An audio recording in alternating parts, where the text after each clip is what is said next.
Everything's set to go. Again, we're back with you and welcome to everyone. This is Series 148 with our historical matchups from the random generator here of the history of the game. We picked two teams that battle it out in a best of seven series, and this is series number 148.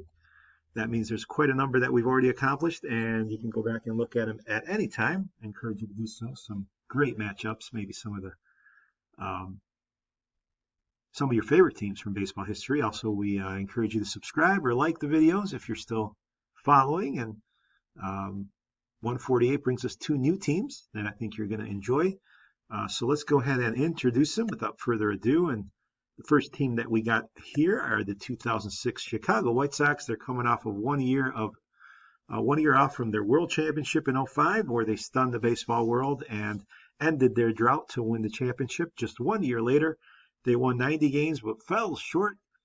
They were third in the American League Central behind the Twins and I believe the Tigers, and not the comeback year or the repeat year they were hoping for, but obviously the roster still filtered with some of those legends from '05, starting with their catcher, A.J. Pierzynski, the heart and soul maybe of the team, 295 with 64 RBIs and a great framer and catcher behind the plate.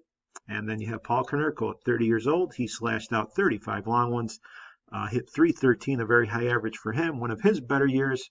Konerko was a legend in Chicago. Joe Crede on his great glove and clutch hitting. He hit 30 home runs, hit .283. Crede, a very underrated player in his time. And then you got Scott Podsednik, who stole 40 bases, drove in 45, hit .261 at the top of the order. You have Jermaine Dye there with 44 long ones and 120 RBIs, hit .315. Dye putting a case for one of the better players in the game during this era. And then Jim Thome at 35 years old, hammered 42 home runs, mostly from the DH role, hit .288. Thome's first year actually in Chicago, a great addition that he was, an outstanding talent. You can see here why the Sox were so good and where the thump is coming from. The lineup definitely had the home run potential and the defense and some nice even Hall of Fame names there, including Thome. Pitching-wise, looking at the club, Freddie Garcia, 17-9. The ERAs were high, and this is really the downfall, if you can say, of this team, was their dominant pitching staff just didn't translate into '06. Garcia with a .453. You see here John Garland, nice winning record, but a .451. Mark Burley, 12-13 of .499. He had a rough year for the normally dependable Burley. Javier Vasquez, 11-12, and Jose Contreras, 13-9. So all the starters that carried them in '05 just didn't translate in '06. And Bobby Jenks also had a little bit of a tough year, 3-4. He did save 41 games, but the ERA at 4. He did blow some saves. Brandon McCarthy there as well. Neil Kotz, some of the other names you might recognize. But pitching, really, the reason they didn't make the postseason, but definitely the Sox, a very good team during the mid-2000s, including that championship. Ozzie Guillen at the helm. This team will be tough to play no matter who they're faced up against, and should be fun to watch. So their opponents are going to be from the 30s, the 1933 Cincinnati Reds. The Reds, in contrast, lost 94 games. They'll be the clear underdog in this series. Donnie Bush leading the Reds in the mid-30s. They finished in dead last place in the National League. So obviously some major issues here. However, Ernie Lombardi, the Hall of Famer, .283 average, coming into his legend and his own for this Reds team in the early 30s. Although, again, he only hit 4 homers and drove in 47, but can always swing the bat. Jim Bottomley, 13 homers, 83 RBIs at .250. And that's where it ends, folks. The power is gone. A lot of the hitting's gone, and a big reason why this team lost so many games. Just didn't have the offensive power that they needed. Johnny Moore, Chick Hafey, Harry Rice, Sparky Adams, all very weak at the plate. Slugging percentage is very low. Even the on-base very low. So scoring runs an issue for this Reds team. You can see here that's the obvious problem. There's George Grantham at 33. He only hit .204, adding to the offensive woes.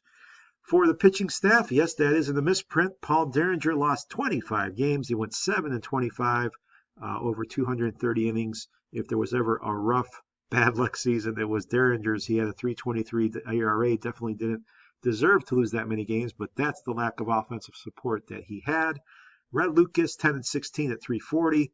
Cy Johnson, Larry Benton rounding off maybe some of the starters. And then you got 42-year-old Eparixi, well past his prime, did start in 12 games, but I'm not sure how much of him we will see.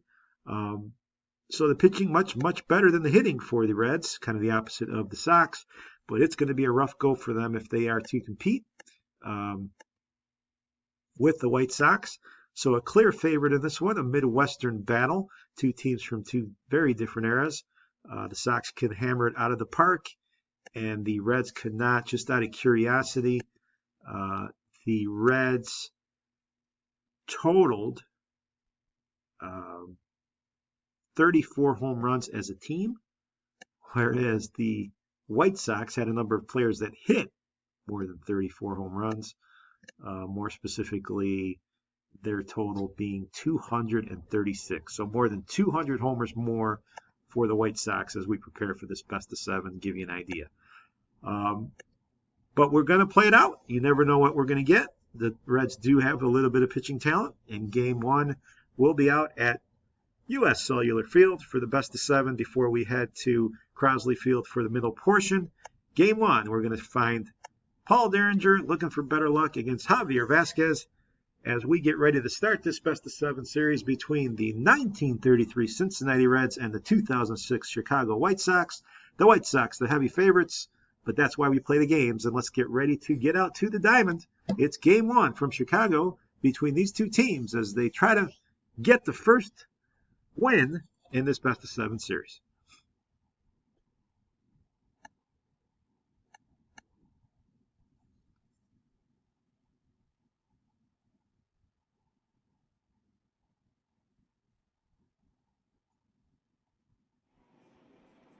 So live here in Chicago, we are already in the top of the second. We have the Reds threatening with 2 on, and George Grantham at the plate against Vasquez. There's only 1 out. And this ball gets away from Przinski, so runners will advance second and third. Threat, it's even bigger here for the Reds. Let's see if Grantham can come through. He looks at strike 3. He can't drive in the run with less than 2 outs. So JoJo Morrissey now, the man of the moment with 2 outs here. He hits one to third base. Great play by Creedy. There's that defense we were talking about. And the Sox get out of the second, not allowing anything. We move to the third. The Reds threatening again. Bottomley up there with 2 outs and 2 on. He will hit this one into the hole. That'll get through the left field. Run around in third. Here he comes. He's going to score. Adams comes in, and the Reds will score first in Game 1. It is 1-0 on the single. Sox coming up bottom of the third inning. Joe Creedy at the plate against Derringer. 1 out. And Creedy will line this one into the hole in the gap there up against the wall in right center. Runner heading to third. He's going to try to score. He will. We got a tie game as Posednik races around the bag. With his speed, we're tied at 1 on the double by Joe Creedy. So a chance now for Konerko to give his team the lead. And Paulie goes in the left field, and the Sox go up 2-1 as Konerko gets a 2-out single to left field. Scoring Creedy. We'll move now bottom of the fourth. Runner on second for Brian Anderson. 2 outs, full count. Ground ball up the middle. That gets past the shortstop. Run around in third. Ball gets away from the center fielder. No play to be made. Anderson winds up at second base. Hayfie tried to make the throw out of center, but couldn't get a grip on the ball. And it is 3-1 White Sox as we move now to the 5th inning. Vasquez still in there facing Chick Hayfie with 2 outs and a man on second. Hayfie lines a single to center field. That's going to get down for a hit. Runner's going to hold at third base with 2 outs. They weren't going to risk it. And Bottomley now has a chance. 3-1 our score. 5th inning. Bottomley pops it up. That should be playable. Coming over is Konerko to make the play. And Vasquez gets out of the inning unscathed. 3-1 remains our score. 2 to 6th. Lombardi, the hitter, to lead off the inning. Vasquez still in the game. Lombardi will take this one the other way to right field. Special talent Ernie Lombardi. Can handle the bat like few catchers in the history of the game. Here's Harry Rice. Rice will be late on that one. He strikes out.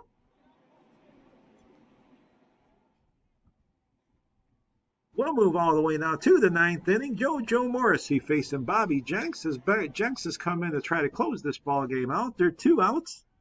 Here's the pitch. This one grounded to short. Play's going to be made there, and it is in time. Uribe makes the play, and that'll do it. The 06 Sox comfortably win Game 1 4-1 behind the good pitching effort by Javier Vasquez, and also getting the lead early. After falling behind in the third, they scored 2 in the third to take the lead, another one in the fourth, and would definitely play the defense and hang on the rest of the way. Vasquez, 7 innings for the win, 5 Ks, walked only 1, allowed only 1 earned run. Pasednik, 3 for 4 on base. With his speed, was able to score on the Creedy double. Joe Creedy was 2 for 4, and Paul Konerko also drove in a run. Bobby Jenks gets the save. He comes out in the ninth, and Paul Derringer gets the loss. What else is new for Paul in game number 1 as the White Sox get the heads up in the series, winning game number 1 4-1 and getting off to the start they would have hoped for.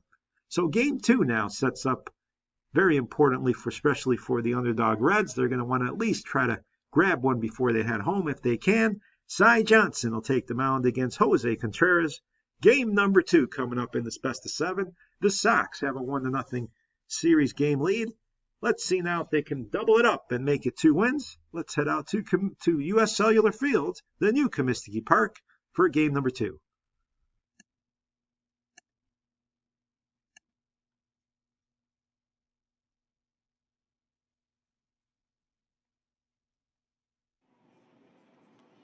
Bottom first inning, we got Pasednik on third base, nobody out for Creedy.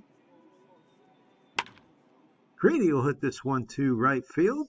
Let's see if Pasednik will tag up. He does. Here's the throw. It's a good one. Throw to the plate. They get him. Outstanding throw by Rice. Pasednik challenged, and the throw was right on the money. Outstanding play out there by the outfielder. We remain scoreless to the 4th inning, where here he is, the man who made that throw. Harry Rice at the plate. Runner on first. Contreras delivers. And this one's hit to second base, but no play to be made there. A bobble there by Makowiak, and that is going to be an error. So runner on first and second for Grantham with 1 out. The Reds looking to get on top here. This ball's hit into the hole. There's a base hit. Runner going to hold up there at third, so the bases are going to be loaded here with only 1 out. A big chance for Cincinnati. Joe Morrissey, the hitter. Bases loaded. Here's the 0-1 pitch from Contreras. This one's hit to third. Creedy's got it. It might be 2. It will. Double play there. Starting from Joe Creedy at third base around the horn. And the Reds end up without any kind of success in that threatening inning. And now it's the Sox here, bottom of the 4th, with Jermaine Dye up. And again, Pasednik on the bases.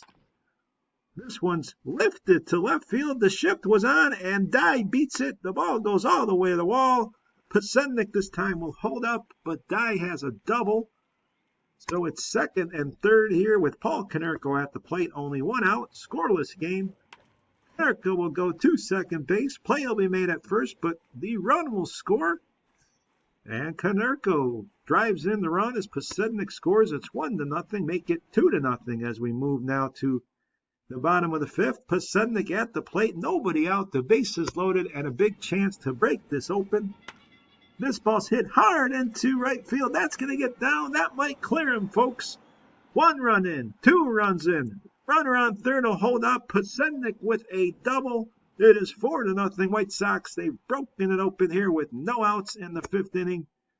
And the parade continues as Creedy comes to the plate. 4-0 our score. Infield is in. Creedy goes down the line. That's a fair ball. In the left field, the corner it goes. 2 more runs are going to score. 6-0 Chicago, putting the hurt on the Reds in a big way here in game number 2. Creedy comes through with a big double. The Sox, in fact, 6 on the board in the 5th inning. We move now to the 6th. Harry Rice up a big mountain to climb for the Reds. He comes through with a single to center field. That'll load the bases with 1 out. So a chance here for Cincinnati. Grantham is the hitter. Only one out. He hits it to left field. That ball's got some carry, but a nice play there. And the throw to the plate is going to be in time. Posednik makes the catch, throws the man out at home. What a play by Scott Posednik in left field, getting the run and preserving the shutout. The ball was hit to him. He got great speed and jump on it and turned and threw a bullet to Przinski to get the runners, and it remains 7-0 now as we move to the 8th. Dick Hafey, the hitter, man on, nobody out. And Hafey's going to go deep to right field. This one to the wall. Nobody's going to get that one. It's a home run for Hafey. So Cincinnati gets on the board here, 7-2 after the home run to right field. We'll move to the 9th now. 2 on for Sparky Adams. The Sox trying to close the door. Charlie Hager is the pitcher, but this one will be over the first baseman's head. So the Reds continue to battle. They have not given up. Bases loaded for Hafey, who's already homered. Nobody out, and here comes Bobby Jenks to try to close this one out. This one's hit up the middle. That's going to get through. So Hafey comes through. Another run scores. 7-3 to score. And just like that, the tying run is coming to the plate. Jim Bottomley. Nobody out still. This ball is hit to center field. It might die, however. To center field. The ball is caught out there. Anderson's got it. A run will tag and score. 7-4 our score with 1 out. Lombardi the hitter now, representing the tying run. Lombardi strikes out. A big strikeout there. So 2 outs. Jenks now has 1 more to go. Harry Rice the hitter. 7-4 our score. Full count. Strike 3 looking. Jenks closes the door. And the White Sox win game number 2. 7-4 the final. The Reds had 15 hits in the game, but it would not be enough as that 6th run rally there in the 5th inning by the Sox is the difference. Chick Hafey was 3 for 5 with 3 RBIs, came on late. Scott Posednik continues his very, very fine series, 3 for 4 with 2 RBIs, 2 runs scored. Contreras gets the win. He went into the 8th inning before running into some trouble. He allowed 10 hits and 2 earned with 2 strikeouts. Cy Johnson, the loser, got hammered in that 5th inning. And Bobby Jenks had to be used again in this one. He came on in the 9th, saves the game, 7-4 our final. The White Sox now leading the series 2-0, just as we might expect. They're playing like the favorite and the better team, and now the series moves to Cincinnati. To the 1930s we go as Crosley Field will host game number 3. John Garland for the Sox will take the mound against Larry Benton. It's almost do or die for the Reds. They really need to pick themselves up here and not fall too far behind the favored White Sox. So game number 3, it's been all Sox so far. Let's see if the Reds can give us something exciting. It's coming at you here. Game 3, let's go live out to the Queen City for the action from Crosley.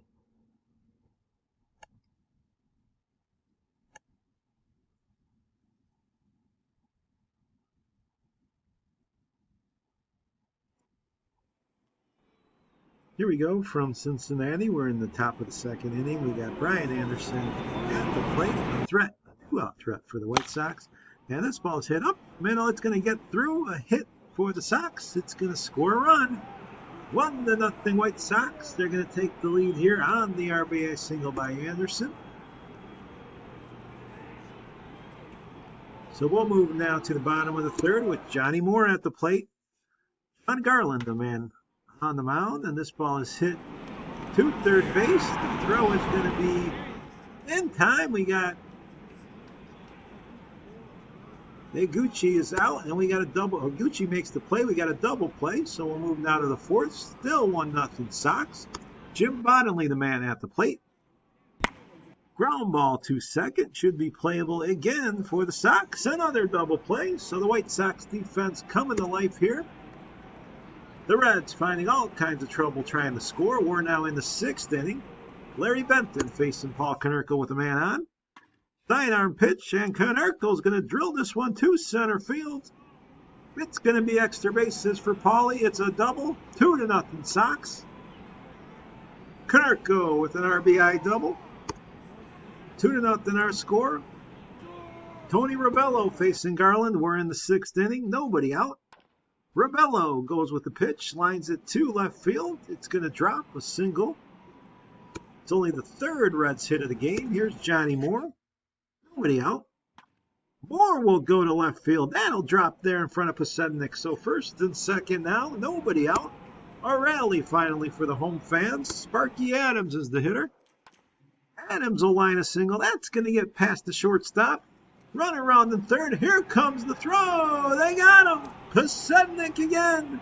Showing off his arm. They keep testing him and they keep getting burned. Pasednik throws Rebello out for the 1st out of the inning. 2-0 the score remains. Here's Chick Hafey with 1 out. Hafey goes to short. Another great defensive play. The White Sox can't turn 2, but they get 1. So runners on the corners for Bottomley. Still a shutout. Still 2-0. Bottomley goes back to Garland. He makes the play. The Sox escape again thanks to their wonderful defense. And this is a 2-0 game, folks. We'll move to the 8th. Joe Creedy up there against Ray Cope.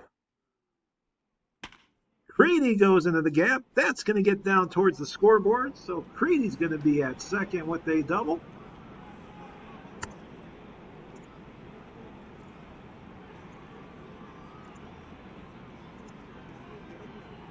And Wally Rocker's the hitter. There's a line drive. That's going to get down and fair. So Rocker comes through here, bottom of the 8th with nobody out. But they hold him to a single, and Johnny Moore, the hitter. Nobody out still. Moore hits it hard, but it's not going to get far enough. Fly ball to right field. Dye is there. Sparky Adams, the hitter. Adams will line this one to center field. That ball's got some carry, but a nice play out there by Anderson. The Chicago White Sox showing off their glove work all series long. We've made it to the 9th now. Anderson's the hitter with 1 out. And Anderson's going to line this one right over the first baseman's head. That's a single with 1 out. Moving to the 9th, however, the shutout is intact. And here's that man again. Bobby Jenks has come out to try to close it down. Jim Bottomley to lead off the 9th. 2-0 score. The Sox in control of the game, and it looks like the series. Jenks will make the play there to throw the the runner out. And Harry Rice now with 2 outs facing Jenks. This ball is lifted to right field. Should be playable by Dye. The White Sox win game number 3. They do it on the road, shutting out the Reds 2-0 and taking a commanding 3-0 series lead. Your game in the series lead. John Garland, a heck of a game he pitched. 8 strong innings, no earned runs, struck out 2. Got out of some jams thanks to a great defensive effort by the Sox. Larry Benton, the hard luck loser. What else is new for the Reds? He went 6 innings, didn't walk a man, allowed 2 earned runs. That would be enough. Brian Anderson, 3 for 4. He drove in a big run there in the 6th inning. And it was White Sox again, mainly through their defense and their pitching, as they now have a commanding 3-0 lead in this series. And it looks like it's all curtains for the Reds as they get ready now to try to at least salvage a game if possible. It's been all White Sox in this series. You can see here, winning 4-1, 7-4, and then the shutout 2-0 in game number 3. Their pitching has been great. Bobby Jenks has 3 saves already, and it could be all over, fans, as we look at game number 4. Freddie Garcia, the man to take the mound again for the Sox. Paul Derringer, the man to go for the Reds. It's a game 1 repeat that went in the favor of the Sox 4-1. Will the Reds survive, or will the Sox end it all here in game 4? Let's head out to Crosley Field to see if the series will end, or will the Reds force a game number 5.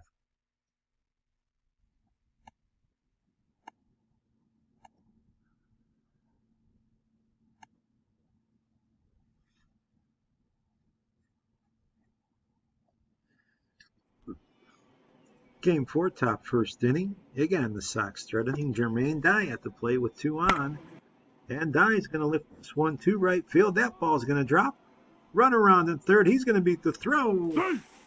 Safe at the plate. It's 1-0 White Sox. They've done it again. Broken off in front early, and it could get a lot worse for the Reds. Bases loaded against Derringer. 1 out.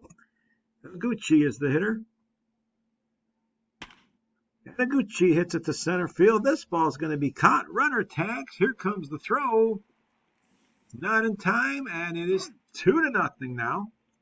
White Sox breaking up early in the first inning, and we move to the third. 2-0. Jermaine Dye up there with the man on. And Dye goes fair down the left field line. That is just inside the chalk.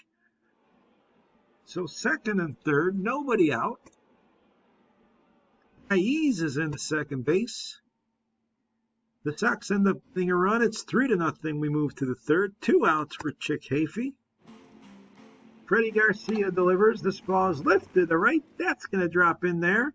Runner's going to round third. Here's the throw of the plate. Close play, but not in time. Hafey with an RBI single. It's 3-1. Fourth inning for Pasednik. 2 outs. Man on second. Pasednik lines it fair down the left field line. That's going to get down. Another run going to come home. 4-1 White Sox as they look to end this series. They're definitely in control again. Here's Lombardi. Bottom of the fourth inning. Nobody out.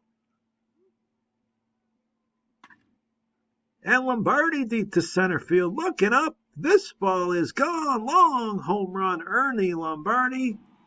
Way back there. 422 feet. It's 4-2 now. Fifth inning. Man on for Sparky Adams. Garcia nursing a 2-run lead. This ball's lined to center field. That'll get through. So with 1 out.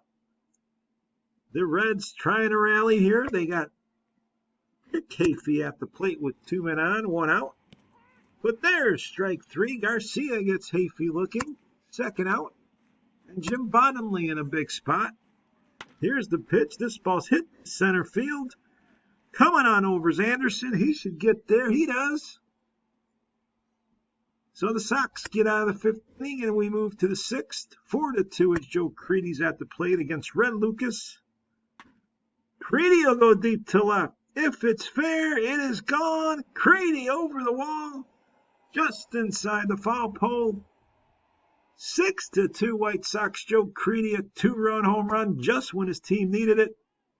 6-3 now. We are in the seventh. Bottomley up there with 2 outs. Garcia still in the game. This ball's drilled to left. Great catch up there in left field by Pasednik, showing his great speed and making a diving catch to save at least 2 and preserve a 6-3 lead. What a defensive series Pasednik has had. He gets it done on that play. Outstanding defensive effort by Scott Pasednik. Here's Joe Creedy, 2 outs in the 8th inning, 6-3 Sox. They're looking to close out this series. This one single to left. We move to the 9th now. Juan Uribe up there with a man on, 2 outs, full count. Barixi has come on, the 42-year-old pitcher for the Reds. Here's the pitch. This ball line past the third baseman. It's a base hit. Runner moving to third. So the Sox are going to have men on the corners. They do get a run, and we move bottom of the 9th. Mike McDougal facing Wally Rocker. In the 9th inning, runner on second. This ball's lifted to left. It'll drop in there. Run around in third. He's going to score. So a run here for the Reds, making it 7-5.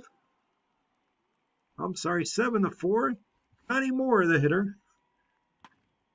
Moore lines 1-2 right. This ball's going to get up against the wall. So the Reds with a late rally here.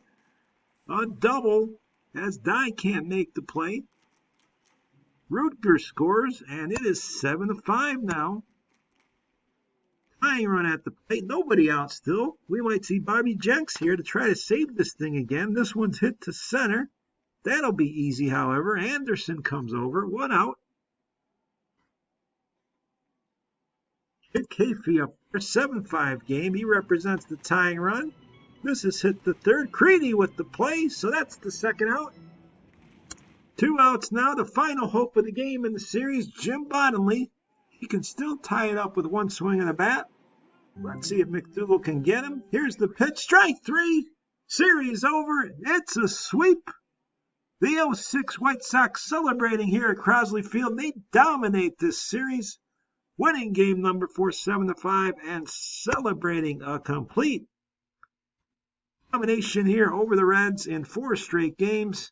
They take it 7-5 here in game 4. Joe Creedy, a great series, 3 for 4, 2 RBIs, 3 runs scored for Creedy. Johnny Moore went 4 for 5 in this final game for the losing side, and Scott Pasednik, also a great series. He goes 2 for 4 in this final game with 2 runs. The Sox get the win, even as the Reds threatened late. Paul Derringer, another loss, and Freddie Garcia gets the win. McDougal closed it out for the Sox, even though he does not earn the save. And this series is over just almost as quickly as it started. A rare sweep here, 4-0. The favored White Sox take it. Looking at the Reds hitting, there was the problem. Other than Chick Hayfie, who had 5 RBIs and hit .529. What a series for Hayfie, actually. Everything else was very weak. You can see some of the averages here. Bottomley 143, Lombardi 176, and a lack of production. 2 home runs in the series as well for the Reds.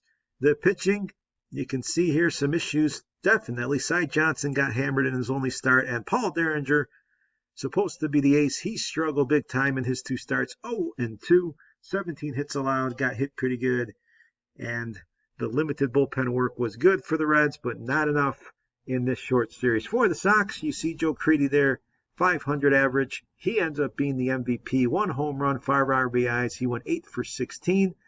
Pasednik, 471, 4 RBIs, and outstanding defense by the left fielder. Brian Anderson, 4 RBIs. Paul Konerko, 4 RBIs. And only 1 home run in the series for the Sox. That's the biggest shocker, I would say, of the series. But the Sox didn't really need it in the end. The bullpen great for Chicago. Bobby Jenks, 3 saves. He had 4 strikeouts in his 3 innings and 3 appearances. Jose Contreras gets a win. He pitched very well. Javier Vasquez, in his start, pitched outstanding in his win in Game 1. And looking further down, some of the other arms for the Sox maybe not as good, but it was more than enough for Chicago to end and sweep this series in 4 straight games. Not a huge surprise, obviously, with the Reds of 33 finishing in last place during their season, and the Sox coming off of their dominance during this baseball period, including their World Championship. The 06 team stepped up.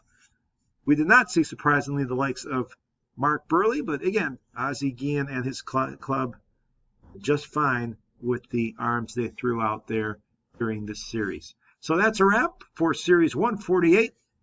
Quick and sweet here. If you're a Sox fan, definitely enjoyable. 4 games in a row. It's the 2006 Chicago White Sox sweeping away the 1933 Cincinnati Reds in Series 148. Really hope you enjoyed it. It was fun to watch the Sox do their thing. We'll be right back with you shortly. Out of the Park Baseball 20 is our game engine. Another historical random matchup coming up. But 148's history. Glad you were with us. We'll catch up with you very soon.